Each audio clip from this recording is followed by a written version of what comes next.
Bonjour les amis, écoutez, aujourd'hui on va essayer de comprendre qu'est-ce que les Écritures, les textes saints, les textes sacrés. Je parle de la Bible, du Coran, de la Torah, de tout ce que vous voulez en quelque sorte. Mais on va essayer de voir la profondeur de la chose en quelque sorte. Donc qu'est-ce qu'une écriture? Pour écrire, il vous faut un support. Moi j'ai un papier, ça peut être une pierre, ça peut être un morceau de cuir, un papyrus. Voilà, et il vous faut quelque chose qui puisse, avec quoi inscrire. Donc ça peut être pour nous maintenant un stylo, ça peut être une touche aussi sur l'écran, ça peut être plein de choses. Donc moi je vais écrire une lettre.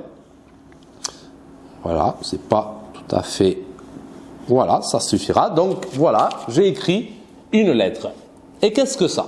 Qu'est-ce que c'est ce que je viens de faire? Mais écoutez, pour moi c'est un dessin. En quelque sorte, une image. Je viens de faire une image.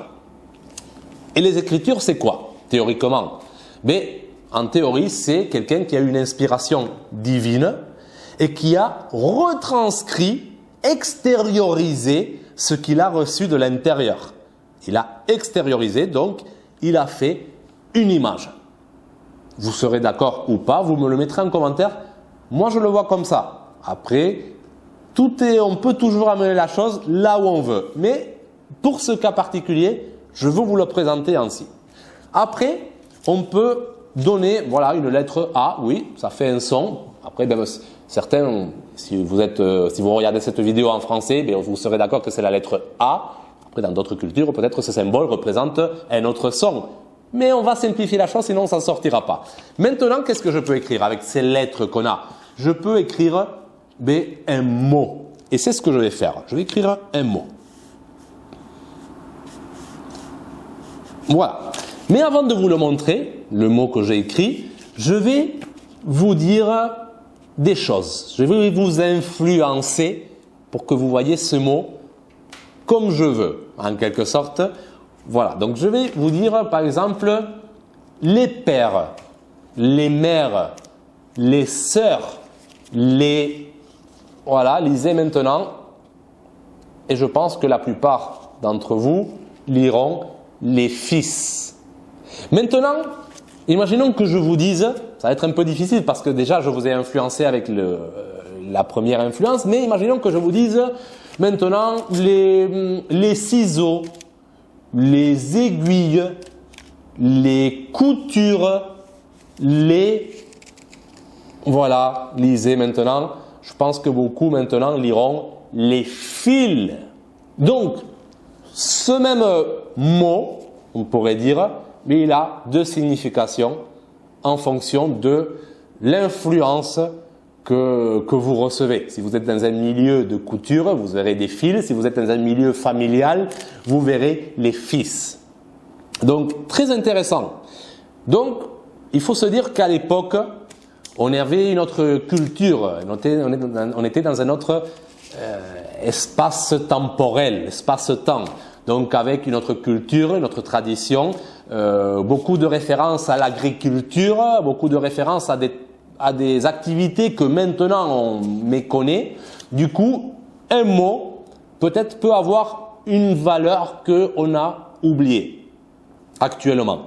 Après, on pourrait se dire qu'il y a des gens qui font très bien leur travail, qui font des recherches, qui étudient justement les Écritures et qui dédient leur vie à l'étude et que eux, oui, ils pourraient vraiment arriver à bien comprendre le poids des mots par rapport au contexte spatio-temporel de l'époque. Et d'ailleurs, c'est pour ça que beaucoup font confiance à ces gens. Le problème, c'est que ces mêmes personnes, ils vont peut-être être d'accord sur le mot, mais le mot, lorsqu'il va être intégré à une phrase, ils ne vont pas être forcément d'accord dans l'interprétation du sens de la phrase. Et c'est là où il y a un schisme, où il y a une division, une séparation. Parce qu'une phrase inversée peut être interprétée de façon très différente. Je pense que vous en êtes conscient. Si vous regardez cette vidéo, je pense que vous en avez vu d'autres. Et vous savez qu'une même chose peut être interprétée de plusieurs façons. Je vais citer par exemple, vite fait, l'exemple de Jésus où il vous propose si quelqu'un te frappe à la joue droite, mais propose-lui aussi la joue gauche. Donc, il y a des gens qui vont interpréter ça comme, voilà, encaisse, soumets-toi, Dieu à la fin jugera. Mais toi, soumets-toi. Voilà. Il y a d'autres qui vont dire au contraire, ah non, tu prends la droite, ah ouais, ben frappe-moi aussi sur la gauche. Donc, un symbole de rébellion. Il y a d'autres même qui vont dire qu'à l'époque, il était coutume de frapper avec la main droite et du côté extérieur de la main. Quand tu frappais à quelqu'un que tu dédaignais, tu le frappais ainsi, de cette façon-là. Donc le fait de présenter la joue gauche, ben, ça rendait impossible de frapper de cette façon. La personne devait, si elle voulait respecter ça, elle devait tout se tordre pour te frapper. C'était, voilà. Donc il y a un même verset, plusieurs interprétations. Une interprétation qui mène à la paix et une interprétation qui mène à la rébellion et plein d'autres qui mènent là où, en quelque sorte, la personne veut que vous alliez. Qu'est-ce que cela veut dire? Qu'est-ce que cela veut dire? Ben, ça veut dire qu'en quelque sorte, les Écritures, tout ce qu'on lit n'est que le reflet, ce n'est que le reflet de ce que nous voulons vraiment. On peut mener les Écritures partout où l'on veut, parce qu'il y a toujours une porte qui s'ouvre, il y a toujours une explication. Si on mélange les choses, il y a toujours une explication. Qu'est-ce que cela veut dire? Est-ce que les Écritures ont été inspirées par Dieu? Oui, je le pense. Mais le lien direct entre nous et Dieu, c'est notre façon de voir les choses. Donc, et le fait qu'il y ait plusieurs façons de voir les choses, qu'est-ce que ça nous prouve? Que, en fait, Dieu a plusieurs façons de se manifester. Et les forces cherchent toujours à s'équilibrer et non pas. Et c'est ce qui permet justement d'éviter la limitation. Donc, si tu as envie de guerre, de conflit, les Écritures te justifieront justement tes actes, ton envie pourront les justifier.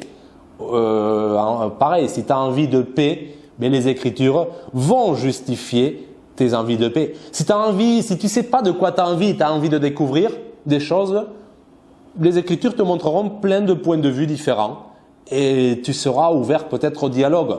Chacun verra ce qu'il est en quelque sorte. C'est un miroir, c'est une image et tu te vois à toi-même. Tu te vois à toi-même. Et nous, qu'est-ce que nous sommes? Nous sommes à l'image de Dieu. Peut-être nous voir nous-mêmes permet de voir l'image de Dieu. Et comme il y a plusieurs interprétations, comme il y a plusieurs façons de voir les Écritures, on peut se dire que Dieu, il est tellement grand, tellement vaste qu'on ne peut pas le limiter. On ne peut pas le limiter. Et le fait de vouloir imposer peut-être à quelqu'un, non, moi je vois ça, il faut que tu vois la même chose que moi, mais c'est peut-être là où il y a le conflit. C'est peut-être là où il y a cette rébellion, une rébellion contre la limitation. Parce qu'il y a un temps pour être limité, et il y a un temps pour justement ne pas se limiter. Et chacun interprétera ça à sa façon. Voilà, je voulais juste vous dire ça. Pourquoi? Parce que certains disent, en parlant d'une écriture ou d'une autre, non, ton écriture ne provient pas de Dieu. Ou la mienne, oui. Écoute, l'interprétation, ça reste, que ça soit un cas ou l'autre, ça reste une image. Et l'interprétation que tu feras de cette image, c'est toi-même. C'est toi-même. C'est ta façon d'être. C'est ton lien direct avec Dieu qui te permet de le faire. Je ne sais pas si c'est clair. Ça peut être ambigu. Mais réfléchissez à cela. Je ne vais pas développer plus. On pourrait ne pas s'arrêter presque, je dirais. Mais j'aimerais mettre le sujet sur la table. Qu'est-ce qui est inspiré par Dieu? Qu'est-ce qui ne l'est pas? Sinon, ce que nous, on accepte que c'est inspiré et ce qu'on rejette. Quand on rejette quelque chose, on dit non, ça n'a aucun sens. Je ne veux pas comprendre. Dégage. On rejette.